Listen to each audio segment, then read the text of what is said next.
नमस्ते एवरीवन। मैं हमेशा ये टोक्यो वाली टी शर्ट ही क्यों पहनती हूँ।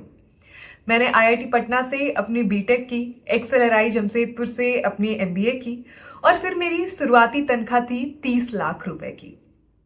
फिर मैंने मैनेजमेंट कंसल्टिंग में स्विच किया, जहां पे मेरी तनख्वाह 1.5 गुने बढ़ गई।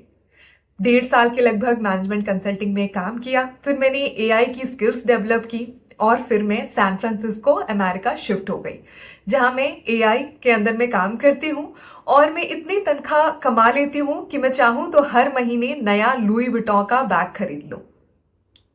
लेकिन मैं अपने जीवन में एक बार कंज्यूमरिज्म के दलदल में फंस चुकी हूँ, यानी कि आईफोन खरीदना, महंगे हेडफोन्स खरीदना, एडिडास की लोगो वाली टी शर्ट्स खरीदना, एक ऐसा जूता खरीदना जिसके लिए मैं 15-20 हजार रुपए दे दूं केवल एक नाइकी के साइन के लिए। हालांकि उसकी क्वालिटी के बारे में मुझे कोई भी अंदाजा ना हो, लेकिन केवल दूसरों को दिखाने के लिए मैं किसी भी अमाउंट को स्पेंड करने के लिए रेडी रहूं।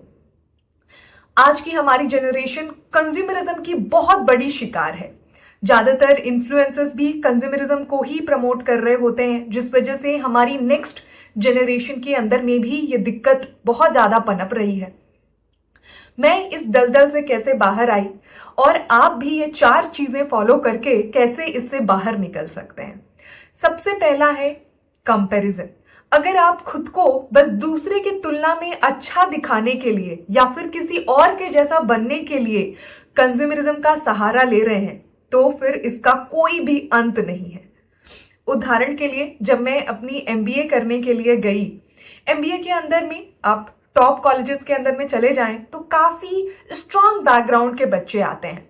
मेरा बैकग्राउंड बिल्कुल भी स्ट्रांग नहीं था। मैं मुगल सराय जैसे छोटे से शहर में एक मिडिल क्लास बिहारी फैमिली के अंदर में पली बड़ी हूं।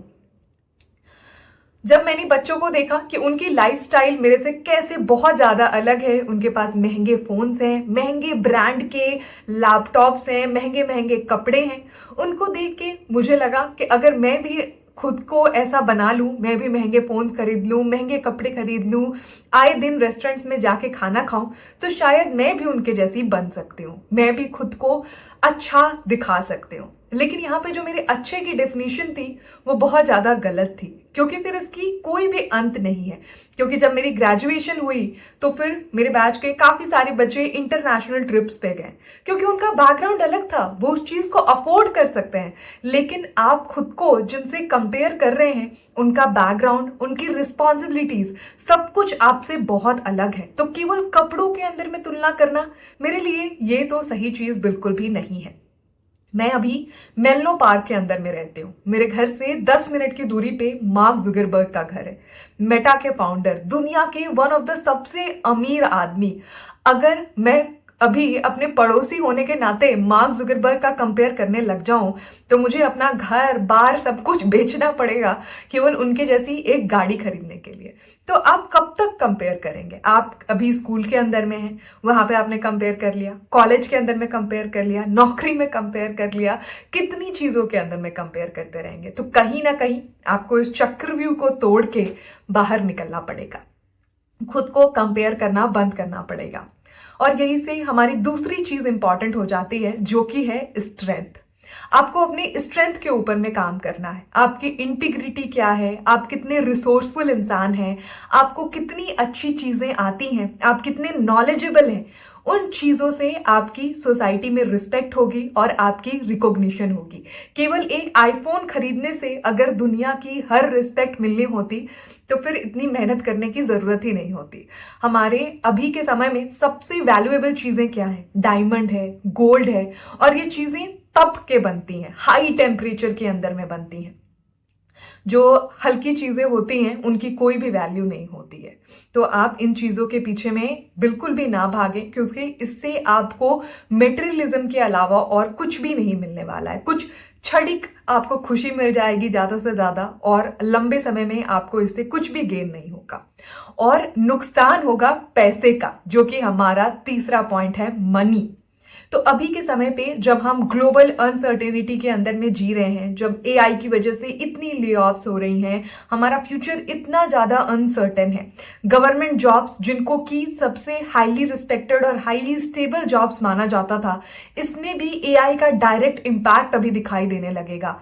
ऐसी सिचुएशन के अंदर में हम बैलेंसियागा का ये 1 लाख का कोल्हापुरी बैग या फिर ये गार्रेट बैग खरीदें, इससे बेटर है कि हम उन पैसों को सेव करके रखें, क्योंकि जब अनफॉर्चुनेट सिचुएशन आएगी तो ये जो आपकी सेविंग है ये आपका साथ देगी। ये बैग या फिर ये लैपटॉप महंगा गेमिंग पीसी ये आपका कभी भी साथ नहीं देने वाला है। यही से हमारा चौथा पॉइंट इंपॉर्टेंट होता है, जो कि है डिप्रिशिएशन। अनफॉर्चुनेटली कंज्यूमरिज्म को इतना ज्यादा प्रमोट करते हैं ये जो बिग ब्रांड्स हैं, क्योंकि इनके पास इतना पैसा है, हमको बस अंधा कर देने के ऊपर में ये पैसा खर्च हो रहा है। हमको इतना अंधा कर दिया गया है कि मैंने लोगों को बोलते हुए सुना है कि महंगे पर्स खरीदना भी एक इन्वेस्टमेंट है, जबकि ये बिल्कुल भी सही नहीं है। आपने जो आज पर्स खरीदी है लुई विटॉन की, अगर आप 1 महीने बाद उसको वापस से बेचने के लिए जाएं तो आपको उसकी आधी वैल्यू मिलने वाली है। अगर आज आप अपना खरीदा हुआ आईपैड कल बेचने के लिए जाते हैं तो आपको 100% फुल वैल्यू कभी भी नहीं मिलेगी, आपका हमेशा लॉस होगा। और इसको इकोनॉमिक्स के अंदर में एक बहुत ही कॉमन कॉन्सेप्ट के अंदर में समझा जाता है, जिसको डिप्रिशिएशन बोला जाता है, यानी कि एक चीज की, एक मेटेरियलिस्टिक चीज की वैल्यू हमेशा डिक्लाइन होती है। तो आपके पास 2 ऑप्शन हो कि आप या तो पैसे सेव कर सकते हैं, या तो आज किसी महंगे रेस्टोरेंट के अंदर में जाके फोटो खींच के कुछ लाइक्स पाने के लिए अपने पैसे जाया कर सकते हैं। तो आपको हमेशा पहला वाला ऑप्शन लॉन्ग टर्म में ज्यादा साथ देने वाला है। मैंने इन 4 चीजों के बदौलत, 4 पिलर्स के बदौलत खुद को इस दलदल से बाहर निकाला, और आज मैं कंज्यूमरिज्म पे बिल्कुल भी बिलीव नहीं करती हूँ। आज मैं बस दिखाने के लिए डेली नए कपड़े पहनना, इसके ऊपर में कोई भी शौक नहीं रखती हूँ। अब मैं यहाँ पे क्लियर कर दूं कि मैं ये बिल्कुल भी नहीं बोल रही हूँ कि आप अच्छे कपड़े ना पहने, खुद को अच्छे से ना रखें, ऐसा बिल्कुल भी नहीं है। आपको एक बेसिक स्टैंडर्ड ऑफ लाइफ जरूर मेंटेन करके रखना है, लेकिन अगर आपको यूटिलिटी नहीं दिखाई दे रही है और बस दिखावेबाजी के लिए आप सामान खरीद रहे हैं, तो आप इससे बाहर आ जाएं। क्योंकि जो ईएमआई के अंदर में हमको कंज्यूमरिस्ट बना दिया गया है, बस सामान खरीदवाए जा रहे हैं ये बिग ब्रांड्स, इससे आज के समय में आप खुद के ऊपर में बहुत बड़ी क्षति पहुंचा रहे हैं। क्योंकि कल कोई भी गारंटी नहीं है कि आपकी नौकरी रहेगी कि नहीं रहेगी। अगर आप स्टूडेंट हैं तो कल आपकी अच्छी नौकरी लगेगी कि नहीं लगेगी, इसकी कोई भी अभी के समय में गारंटी नहीं है। और इस समय पे बड़े बड़े लोन लेके परचेजेस करना, कुछ भी आपको नहीं मिलने वाला है सिवाय टेंशन के और मेंटल स्ट्रेस के। तो इन चीजों से आप बाहर रहें, शांति से अपने जीवन को यापन करें, और जितनी बड़ी चादर हो उतना ही पैर फैलाना सीखें। तो that's pretty much about it. Hope it was helpful. All the best.